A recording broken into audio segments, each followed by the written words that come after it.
We are back once again for another episode of In the Trenches presented by FOMO.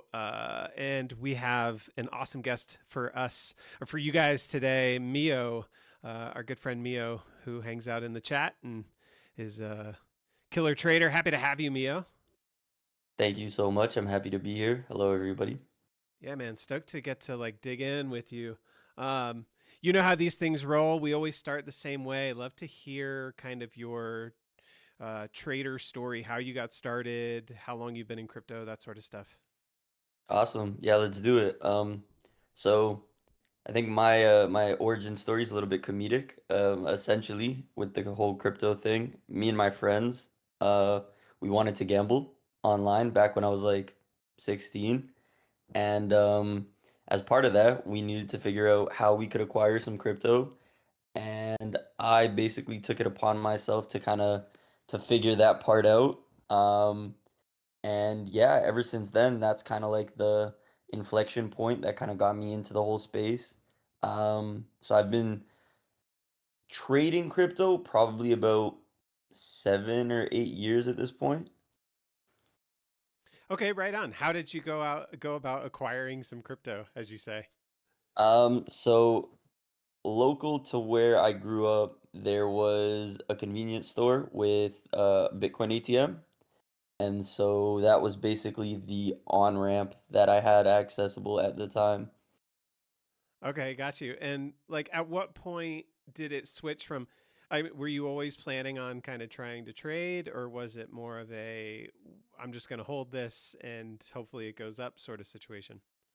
So as I got like as I dove into the rabbit hole, first I like my main thing was like I just wanted to learn what like the whole crypto thing was because at the time when I was like younger, I heard about things like Bitcoin and Ethereum, but I never really I didn't get it. And so at that point I kind of fully deep dived into the rabbit hole, and that led me to find out about things like Binance and like a couple other exchanges and kind of just do the whole I had a interestingly enough, so I had a crypto Twitter way back when, um and then kind of briefly after the first cycle, I deactivated it and it got deleted, lost to the void, and then I ended up making this one kind of at the beginning of this cycle, and this is kind of where we are now. Got you. Okay, so talk me through those early days of where you were first starting getting into trading. What tokens were you trading? How was it going for you? What was that process like? So I guess in the early stages, a lot of the trades that I was taking were done on EVM and were mostly EVM trades along with just majors because at that point in time, trenching didn't like really exist, and majors. See, I kind of like to make this comparison. To me, currently, what on chain and like trenching is basically just a reflection of what majors used to be back then. So, back then, majors were much smaller than they are today, and they offered asymmetric upside in that regard, which is kind of how I see on chain now, where it was extremely high volatility, high risk to reward, like just that sort of environment.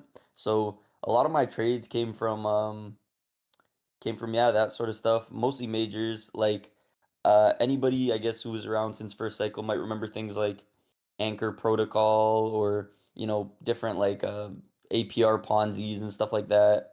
I was also here for the spawn of NFTs, so I dabbled in that a little bit. I didn't get into it maybe as much as I should have or could have to make a lot more with, but yeah, so just a lot of majors. And then when people started making meme coins on Ethereum, that was kind of like my first exposure to any sort of like on-chain environment. Got you. What were the tokens that you were trading during that time, the EVM ones? Was it like Mog and Pepe and stuff? So like a lot of people, I guess at the time, I was super big on Doge. It was kind of like I remember that was, I guess, the first good example of like a PvE token where even people that weren't necessarily traders did really really well on, and that's what kind of it was just a really interesting time because you had the like even now people care about like Elon tweets and replies and stuff, but back then Elon was like one of the biggest catalysts possible.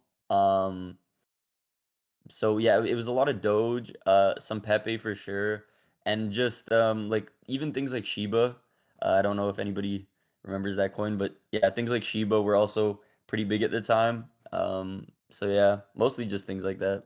Okay, gotcha. Yeah, I remember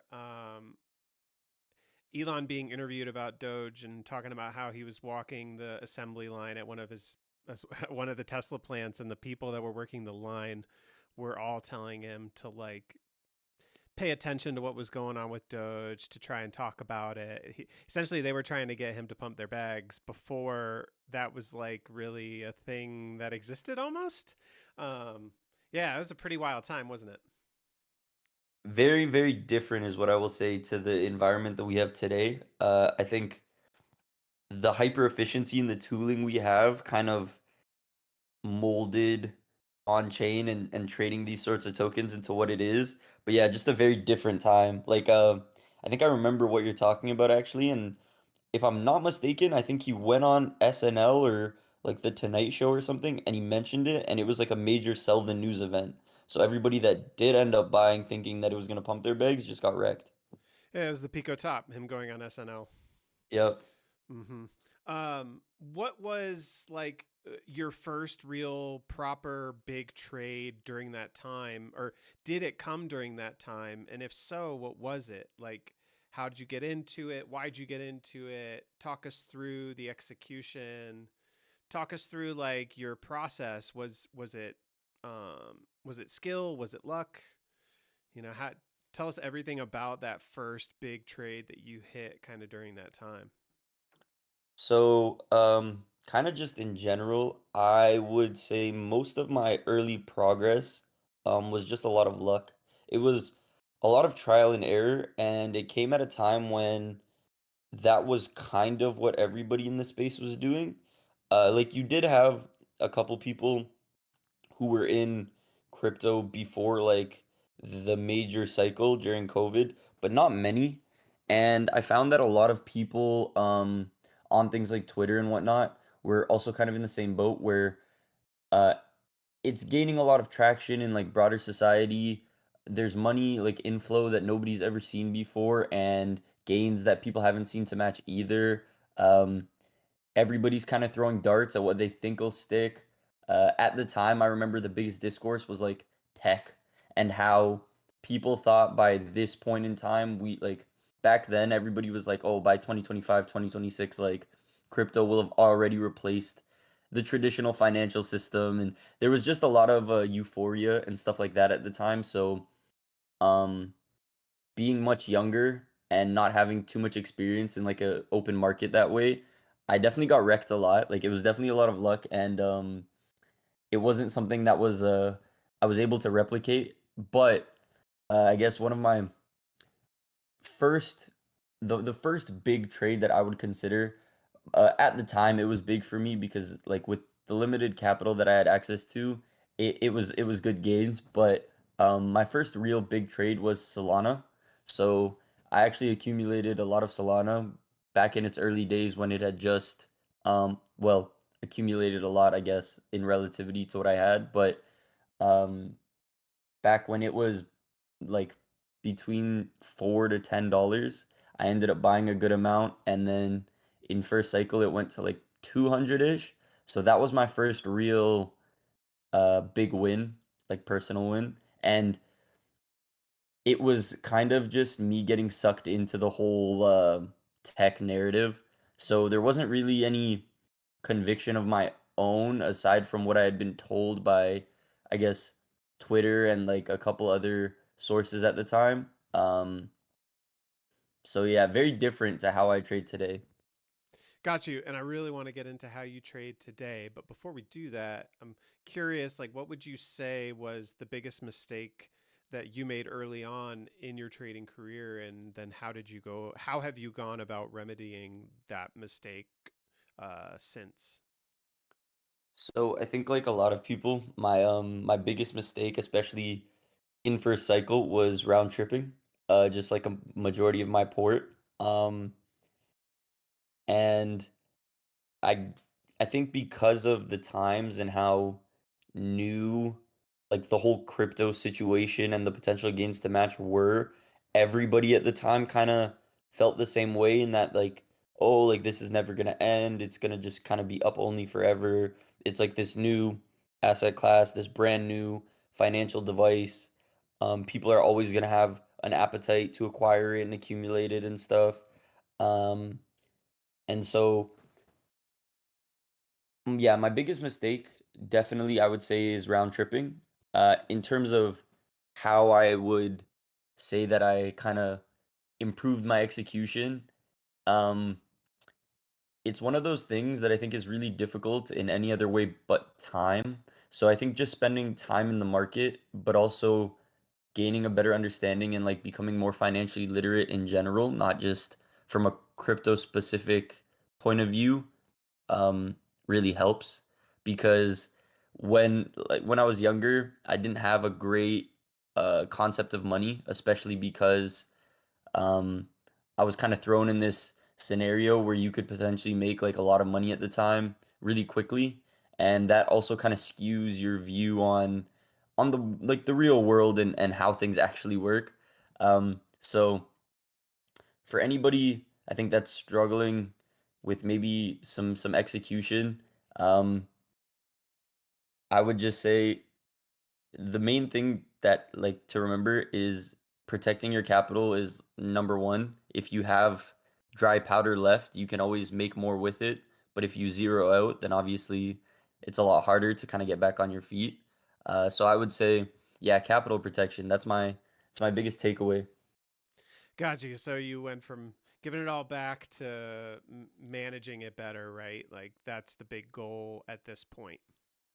Yeah, yeah, So for sure, would you 100%. say that that's kind of your the edge that you focus on? Are you focus more on capital preservation than maybe anything else? Definitely. It's definitely a big part of my strategy. I think compared to a lot of people, I'm a much lower volume trader, because this is something that I kind of tried to instill in myself extremely early on, is the fact that not everything is going to be good, and a majority of things aren't also going to be good. So I kind of just try to look for the highest quality setups or things that I feel have the best potential at any given time. And as part of that, like a lot of people might be taking 10, 50, 100 trades a day. Some days I don't trade at all. And I guess the counter perspective to this is it means that I can miss, I think, more things than the average trader. But I like to look for, like I said, extremely high quality stuff where I'm confident and I have my own conviction and stuff. And part of that is preserving my capital for those moments. So yeah.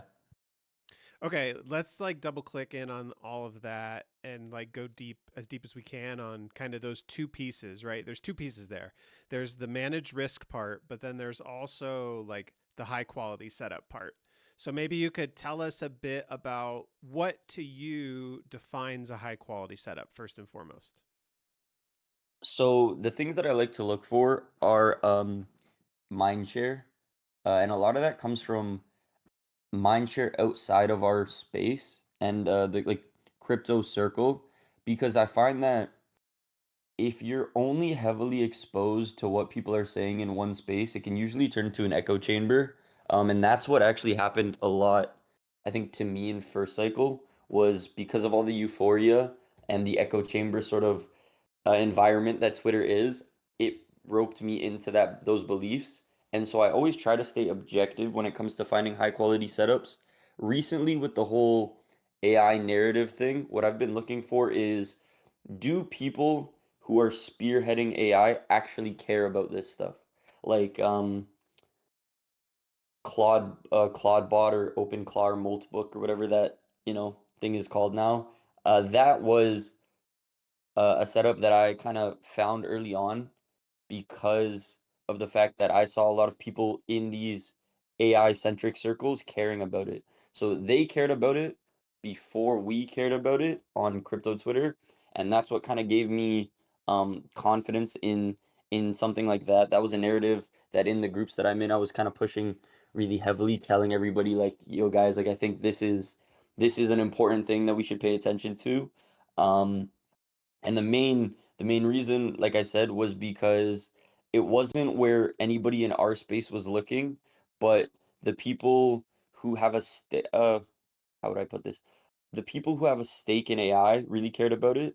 And so that's what made me kind of, it's like, okay, if these people who are spending their livelihoods on this thing really care about it or feel like it's a big breakthrough, then it must be.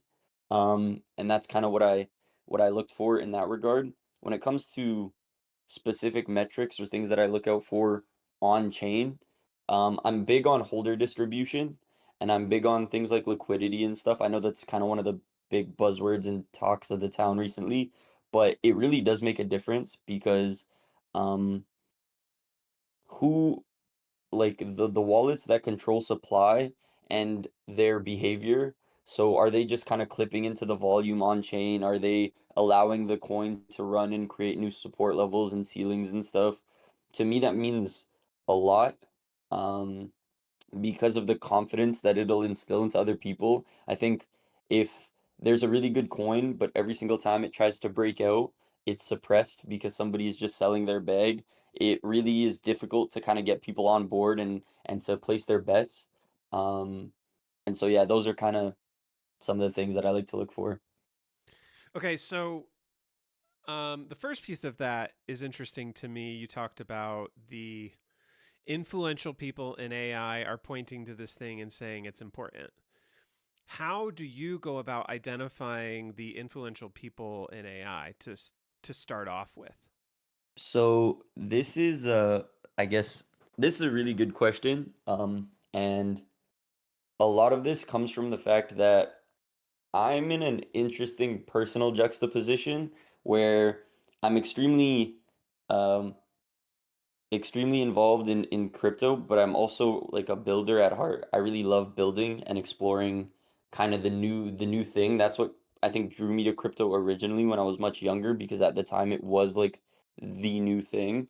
And we find ourselves at this unique intersection where I think the best edge anybody can have, especially if they believe that AI and crypto continues to flourish, is to not have one foot halfway in the door for either space. I would say go all in on both.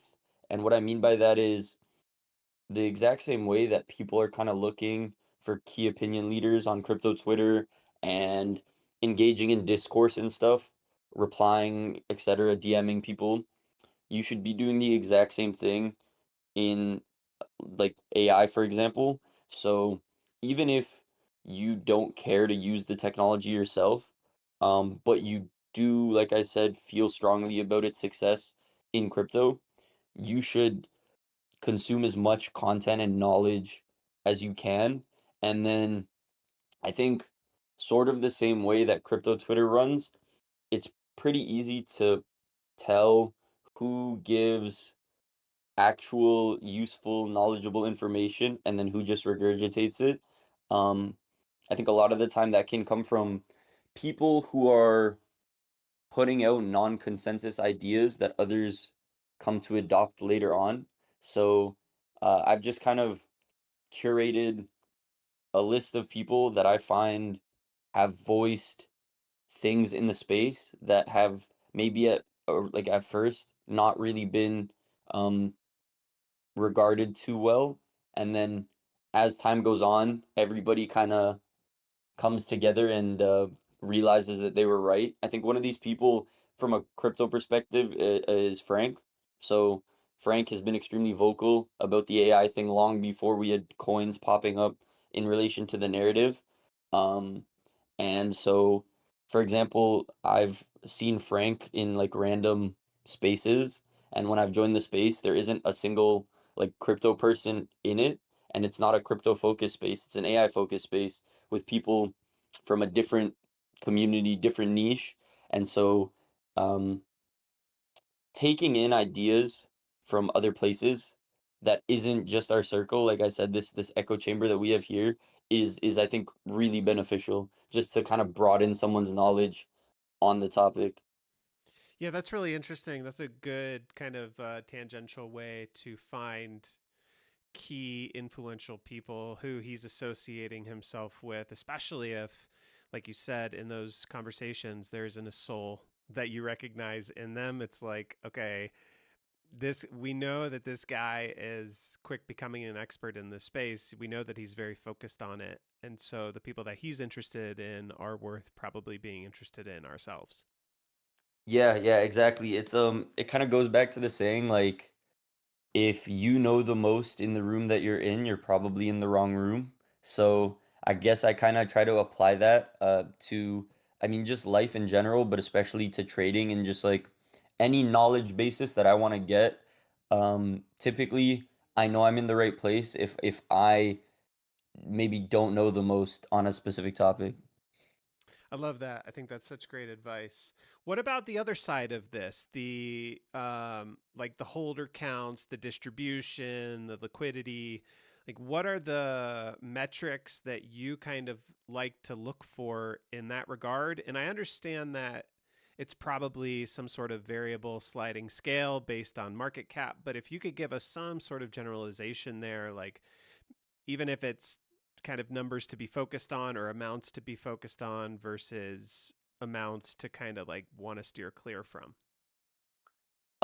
So yeah, I think just kind of general rule of thumb that hopefully, I mean, everybody's following is if the distribution is extremely concentrated, um, it like likely means that the token may not have the best chance at success.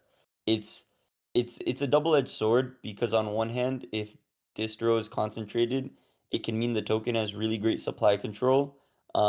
That was kind of a narrative I saw a lot of people mention when it came to White Whale was White Whale was able to succeed really well because of the supply control it had. Um, on the other hand, most of the time, I would like to go on a whim and say that that's not the case when it comes to concentrated distribution. I find that extremely concentrated distribution can just be a problem for traders. Like I said, even just from like an execution and confidence perspective, it's really, really hard to see that a single wallet or like uh, two wallets own 10 to 20% of a coin and feel comfortable buying after them. Um, Personally, I kind of like to see that there will not be a single individual or entity that can just kill the growth of my coin, um, which I think can happen a lot with uh, highly concentrated coins, especially when it comes to this kind of liquidity problem that we faced a little bit on chain. Um, so yeah, that's one of the main, I think, tangible ways to kind of help somebody form an opinion. Is there like a percentage amount that you immediately red flag? One holder has 3%, 5%, whatever. Yeah, like I think 4% is kind of where I really have to look into who the holder is if I can get that info. Um because there are like I said genuinely people who just buy 4% of the coin and might just round trip the entire, you know what I mean? Like not, specifically, but recently I know we had Iceman with his $2 million P&L. He, at one point he was up $2 million, and to my knowledge, the entire amount got round tripped. So concentrated distro or like one large holder it doesn't always have to be a bad thing. It's just something that I try to be considerate of when looking into or researching a play.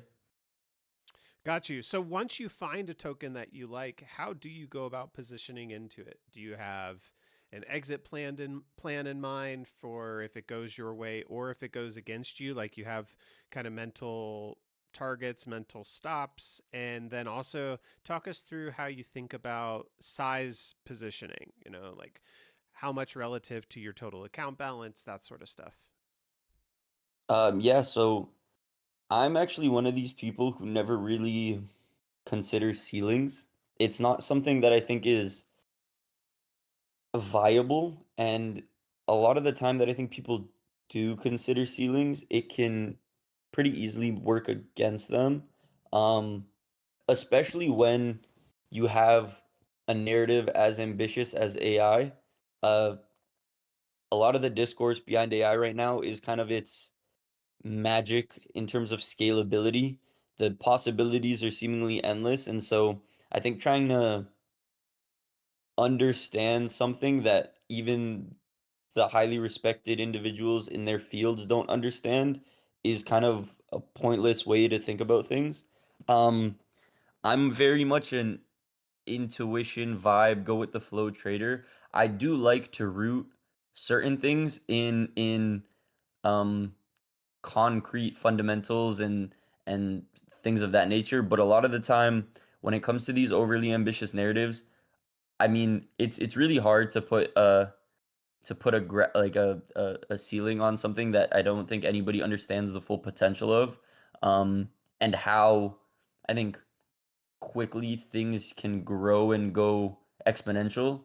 So for me, um, I really like to find things that aren't consensus. So like I said, I'm always looking for like this weird, like the underdog play. Usually, if a trade is consensus, um, and isn't at a crazy big valuation, like for example, I think tomato is an example of a good consensus trade where um, it was this kind of breakthrough and an intersection between crypto and AI with a great developer to back it, who was in full support of the coin in the community, etc. Um, but for me, I'm always kind of looking for plays that people may disregard at first and then come around to afterwards. And then when it comes to relative sizing, I, because of my conservative style, try to uh, usually, if it's something I really, really believe in or like, I try to accumulate 1%, at most, probably 2%. Um, You mean of the but token itself? yeah, of the token itself, 2% of the token. So, in relative size to my port, I never really consider that. It's more just, um, because I'm not taking as many trades as other people, uh, I just really like to have a comfortable amount of the trades that I do like, and there isn't many, so it's not like I'm out here buying 1% of a coin every day or every other day. There are points in time where for maybe a week I just won't trade at all, and then something hits my radar that I do really enjoy, and at that point I kind of start to accumulate. This is a really good way for me to, I guess, kind of put this out there. I believe strongly that just because you can trade every day doesn't mean you should trade every day. And I think this is applicable to the majority of traders, mostly because not everybody is playing with crazy size. And so, like, part of that to me means that you should really try to like hone your edge on finding quality setups. I think people get roped into this fact that like because coins are spawning every day and they can click, they do click. And for me, that's just never been my style. Gotcha. I mean, that makes sense. Are you using charts, technicals in your process, or is it just all vibes? So it really depends for me on how big a coin is. I think charts and technicals can be extremely useful once a coin reaches a certain size, because then I find that they typically get respected more uh, in relation to technicals and stuff like that. But for the most part, with the environment that we're currently in, I've just been really, really heavy on narrative. So to me, it's kind of just like I know people have talked about like a lot of traders believe in this whole like metas thing. I'm not a big believer in metas myself. I'm just a big believer in with the point we are at on chain, anything with large mind share can run.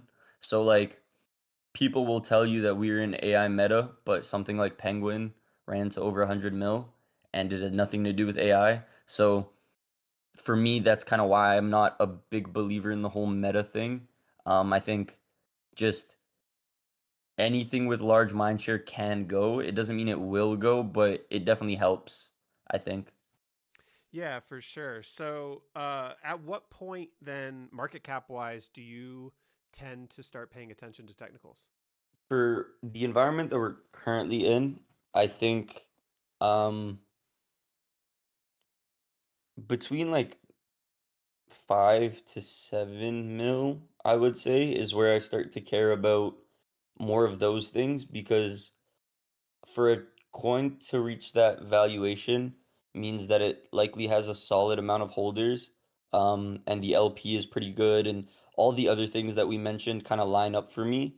So that's when I start treating this as like a potential exponential play. I find that a lot of coins don't really reach those levels consistently. So if a coin can get there, it's worth paying attention to.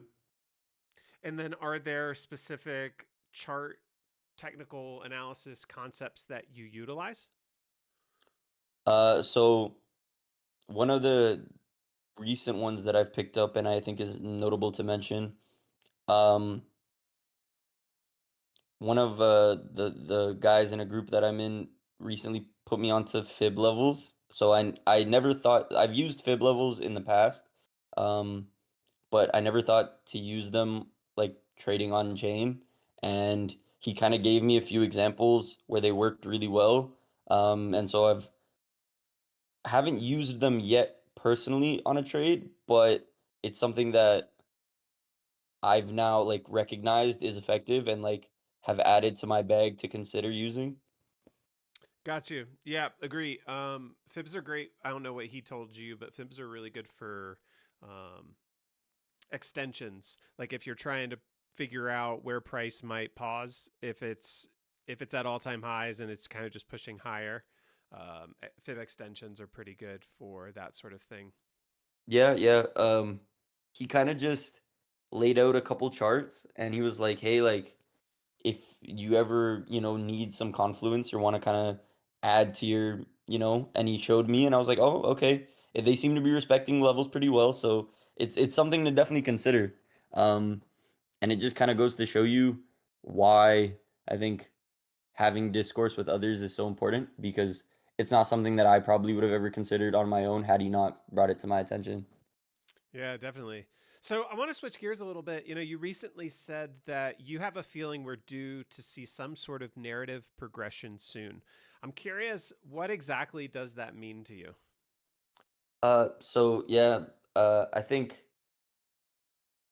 back before the whole AI narrative thing kind of took place, I tweeted that I thought vibe coding would be extremely important to what was coming, but not in the way that everybody assumed. And for me, the criteria was kind of like before people used to care about things like working tech, but working tech with the tools now available is kind of the bare minimum.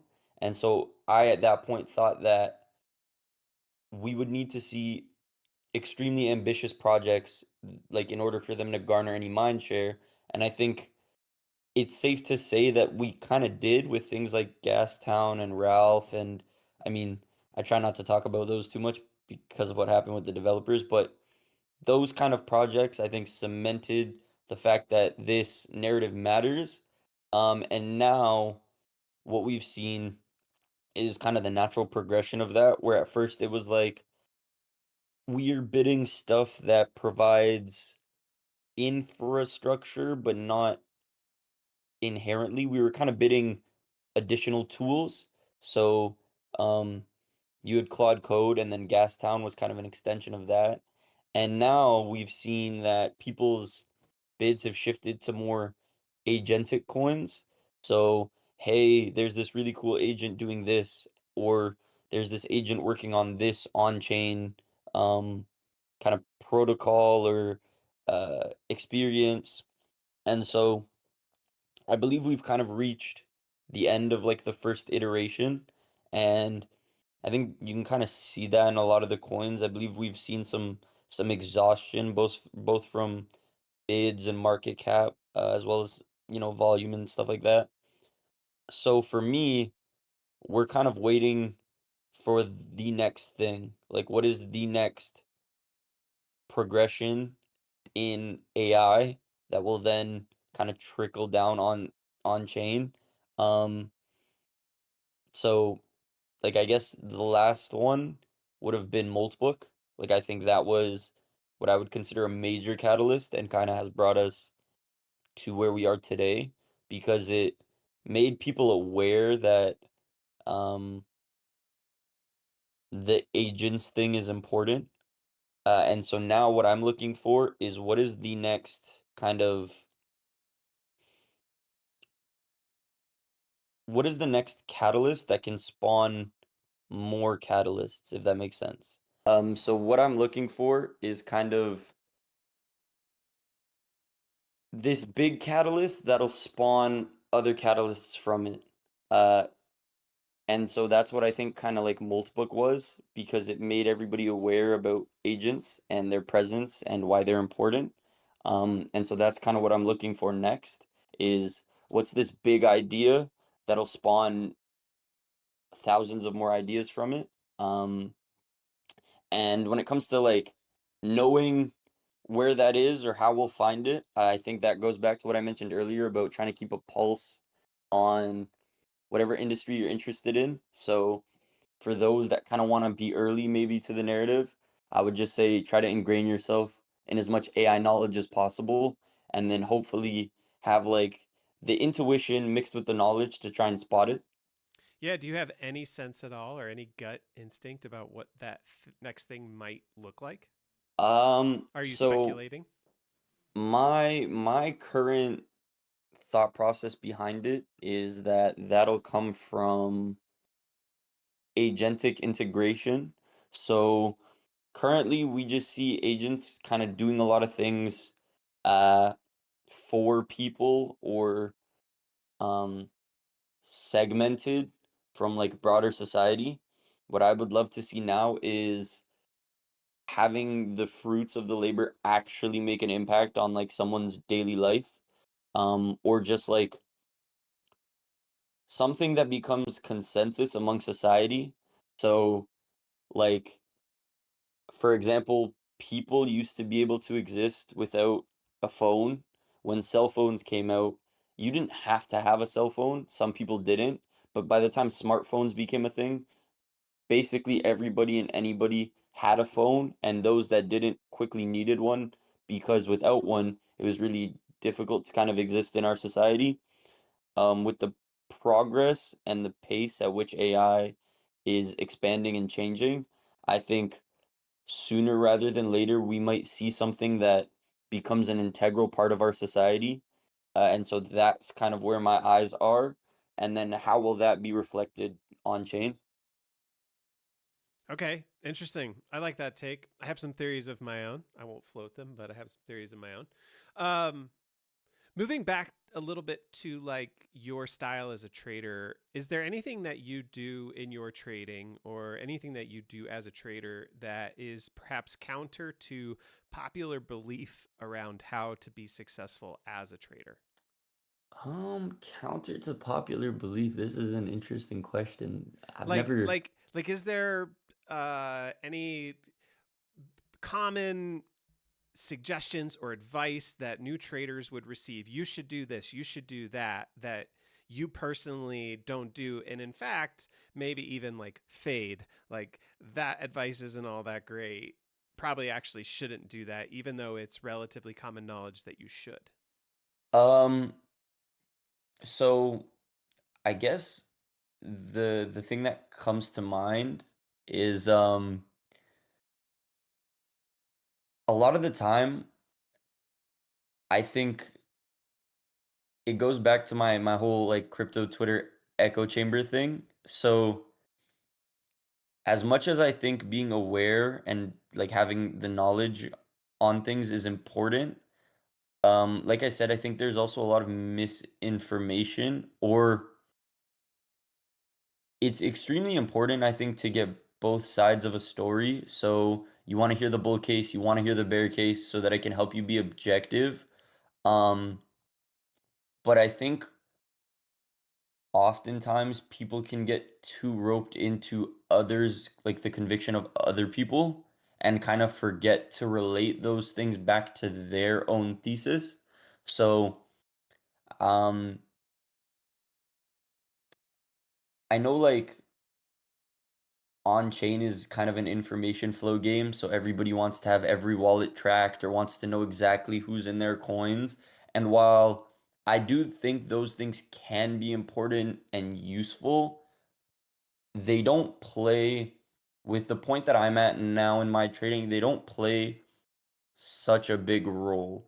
I've seen in chats, like people discussing, oh, this person's in this coin, which means like it probably can't run, or, and again, there is some truth to all of these things, but I would say that personal thesis and conviction for me comes above all else. And then those things are more supporting factors and will never be like, I will never buy a coin just, or I will never not buy a coin just because a certain person is in or isn't in. Got you. That tracks. Yeah, I mean, I hear about that a lot actually. If this guy is holding it, I'm gonna stay away. I hear that often. So that's it's good to know that that's what's key to your process. It's like all about developing a thesis, believing in the thing, doing the work that allows you to believe in the thing, and not borrowing conviction from somebody else. It sounds like. Yeah, exactly. I think in anything, if you're gonna put money behind something, you should want to know as much as possible about the thing that you're, betting on. So, for me, yeah, it's thesis, it's research, it's analysis, and then those things play a role, but they aren't my main concern. Got it. How important is like community as a trader to you? Do you have guys that you're or girls that you kind of talk to on a day-to-day basis that you pitch ideas back and forth with, or do you tend to just kind of stay in your own lane and do your own thing? So, this is actually maybe my favorite question so far, and I think I have a really interesting perspective on this. So, when I traded first cycle and had my original Twitter account, I ended up meeting on Twitter kind of a group of people uh, that I bounced ideas back and forth off of and whatnot. But then after I deleted that account and deactivated, um, I lost a lot of those like connections because I just didn't stay in touch and whatnot. And so for majority of this cycle, I ended up trading solo. Um, and I think maybe back then you would have been able to get by trading solo since a lot of the focus was on majors. But now I would say that I think having a group um, is extremely important. Uh, and if not a group, like just bare minimum, a few individuals that you can bounce ideas back and forth off of. Like some of my friends, shout out to PX. I'm sure everybody knows who PX is. That's one of my good friends on this whole crypto thing. Another one of my friends, his name is Overdrive. So we bounce ideas back and forth. And then there are a few groups that I'm a part of. I think the main one that I'm the most active in, it's called Heaven. So shout out to all the guys in Heaven. A really good group of guys.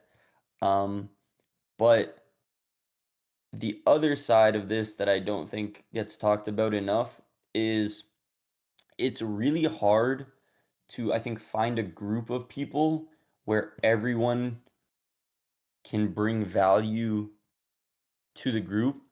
Um, I find that in certain groups that I've been in, it's kind of been like there's a few guys who give actionable alpha, and then other guys who maybe just have a larger following or don't really put in as much effort Um, and so I would like what I would say is as you progress as a trader, try to surround yourself with like-minded individuals or interact with people on the timeline who you see as valuable, and then hopefully through that foster uh relationships with these people and like expand your network. Um so yeah, I would say that especially when it comes to on-chain trading, that a group is kind of one of the most valuable valuable things that you can have. Yeah, I tend to agree, and that seems to be the general consensus from all the people that I talk to. Do you have any sort of specific like trips or I'm sorry, excuse me, tips or tricks for like how to go about developing that community if you're brand new, if you don't know anybody, you are kind of new to trading yourself? Um, so I would say that I mean my account isn't large by any means, but like my Twitter account was much smaller not that long ago. And I think the number one thing that helped me grow and connect with more people is just putting your ideas out there. And I know that the whole trading thing kind of there's this stigma, I think, and this kind of mindset with trading that's basically become like it's a facade in a way where everybody thinks like the best traders have a 100% hit rate and they're always right, and there's a lot of misconceptions in that regard. And so as part of that, I could understand why for a new trader it's really discouraging to like maybe put an idea out there and then be wrong.